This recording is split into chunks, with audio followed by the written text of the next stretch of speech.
ఇది తప్ప? వివేకానంద రెడ్డి గారి హత్య జరిగితే అది కుటుంబ విషయమా?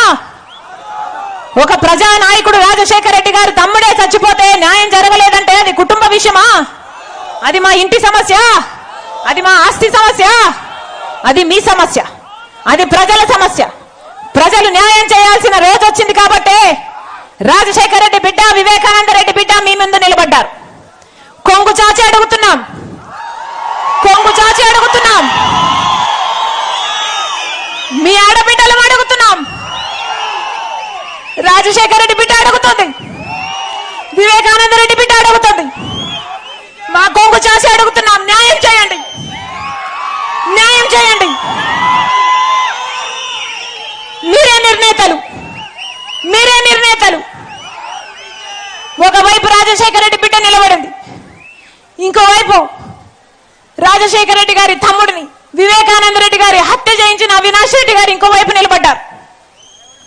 మీకు ఎంపీగా ఎవరు కావాలో? రాజశేఖర రెడ్డి బిడ్డ కావాలో, లేకపోతే హత్య చేసిన అవినాష్ రెడ్డి గారు కావాలో మీరు తెలుసుకోండి. ఒకవైపు న్యాయం ఉంది, ఇంకోవైపు అధికారం ఉంది. ఒకవైపు ధర్మం ఉంది, ఇంకోవైపు డబ్బు ఉంది. మీరు ఏ వైపు నిర్ణయించుకోవాల్సిన సమయం వచ్చింది. నేను రాజశేఖర రెడ్డి బిడ్డను, నేను రాజశేఖర రెడ్డి బిడ్డను. పులి కడుపున పులే పుడుతుంది.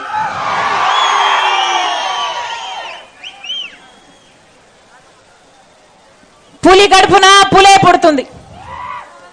ఈ రాజశేఖర రెడ్డి బిడ్డ ఎవ్వరికి భయపడేది కాదు. అలాగే అన్యాయం జరుగుతుంటే సహించేది కూడా కాదు. ఇక్కడ అన్యాయం జరుగుతుంది కాబట్టి ఒక హంతకుడిని మళ్ళీ గెలిపించకుండా, ఒక హంతకుడు మళ్ళీ చట్టసభలకు వెళ్ళకూడదని ఈరోజు రాజశేఖర రెడ్డి బిడ్డ ఈ నిర్ణయం తీసుకొని ఇక్కడ నిలబడింది. మీ రాజశేఖర రెడ్డి బిడ్డను గెలిపిస్తారో ఓడిస్తారో మీరే నిర్ణేతలు.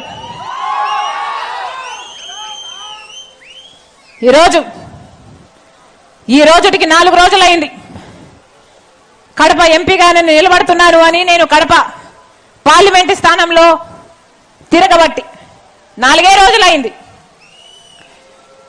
4 రోజులు అయిందో లేదో ఈ రోజు వచ్చిన వార్త, అవినాష్ రెడ్డి గారిని ఎంపీగా కాకుండా అభ్యర్థిని మార్చే ఆలోచన చేస్తున్నారు వైసీపీ అని ఈ రోజు వచ్చిన వార్త. అంటే అవినాష్ రెడ్డి గారే హత్య చేశారు కాబట్టి, ప్రజలు నమ్ముతున్నారు కాబట్టి, మీరు ఓడిపోతారు అన్న భయం ఉంది కాబట్టి ఈరోజు అవినాష్ రెడ్డిని మళ్ళీ మారుస్తున్నారా? మీరు అవినాష్ రెడ్డి గారిని అభ్యర్థిగా మారుస్తున్నారు అంటే సిబిఐ చెప్పింది నిజమని మీరు విశ్వసిస్తున్నారనే కదా. సిబిఐ చెప్పింది నిజమని మీరు ఒప్పుకుంటున్నారంటే కదా. అవినాష్ రెడ్డి గారిని మారుస్తున్నారు అంటే హత్య చేసింది అవినాష్ రెడ్డి గారు కాబట్టే కదా. ఆయనను కాపాడుకునే ప్రయత్నంలోనే, మళ్ళీ ఈ ఓటమి నుంచి కాపాడుకునే ప్రయత్నంలోనే కదా ఈరోజు మళ్ళీ అభ్యర్థిని మారుస్తున్నారు. జగన్మోహన్ రెడ్డి గారు సమాధానం చెప్పాలి. అవినాష్ రెడ్డి గారి అభ్యర్థి అయినా కాకపోయినా జగన్మోహన్ రెడ్డి గారు సమాధానం చెప్పాలి. పులివెందల ప్రజలకు సమాధానం చెప్పాలి. వివేకానంద రెడ్డి గారు అంత ఘోరంగా చచ్చిపోతే ఇందాక సునీతమ్మ చెప్తుంది, ఆ గొడ్డలి వేట్లకు ఎంకలు బయటకు వచ్చాయట, మెదడు బయటకు వచ్చిందట, అసలు ఏమీ అర్థం కాని పరిస్థితిలో ఉందట ఆ రోజు వివేకానంద రెడ్డి గారి బాడీ. అంత ఘోరంగా వివేకానంద రెడ్డి గారిని చనిపోతే సాక్షి ఛానల్లో మాత్రం హార్ట్ అటాక్ అని చెప్పడం జరిగింది.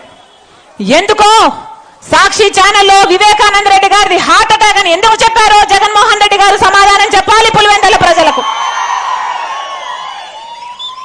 జగన్మోహన్ రెడ్డి గారు సమాధానం చెప్పాలి పులివెందల ప్రజలకు. ఆ రోజు వివేకానంద రెడ్డి గారు చనిపోతే సిబిఐ ఎంక్వైరీ కావాలి అని కోరిన మీరు, ఆ తర్వాత ముఖ్యమంత్రి అయిన తర్వాత నేను సిబిఐ ఎంక్వైరీ కోరితే అవినాష్ బీజేపీ పార్టీకి పోతాడు, నేను సిబిఐ ఎంక్వైరీ వేయలేను అని మీరు ఎందుకన్నారో జగన్మోహన్ రెడ్డి గారు ఈ పులివెందల ప్రజలకు సమాధానం చెప్పాలి. ఇన్ని రోజులు హంతకుని పక్కన పెట్టుకోవడమే కాకుండా 5 సంవత్సరాలుగా కాపాడుతూ వచ్చారే, ఎందుకు రాజశేఖర రెడ్డి గారి తమ్ముడి విషయంలోనే మీరు న్యాయం చేయలేకపోయారో జగన్మోహన్ రెడ్డి గారు పులివెందల ప్రజలకు సమాధానం చెప్పాలి. 5 సంవత్సరాలు కాపాడడం ఒక ఎత్తైతే, 5 సంవత్సరాలు ఒక హంతకు హత్య చేశాడు అని సిబిఐ చెప్తున్నా, నిందితుడు ఈయన అని చెప్తున్నా కాపాడడం ఒక ఎత్తైతే, మళ్ళీ అక్యూజ్డ్ గా చేర్చిన అదే అవినాష్ రెడ్డికి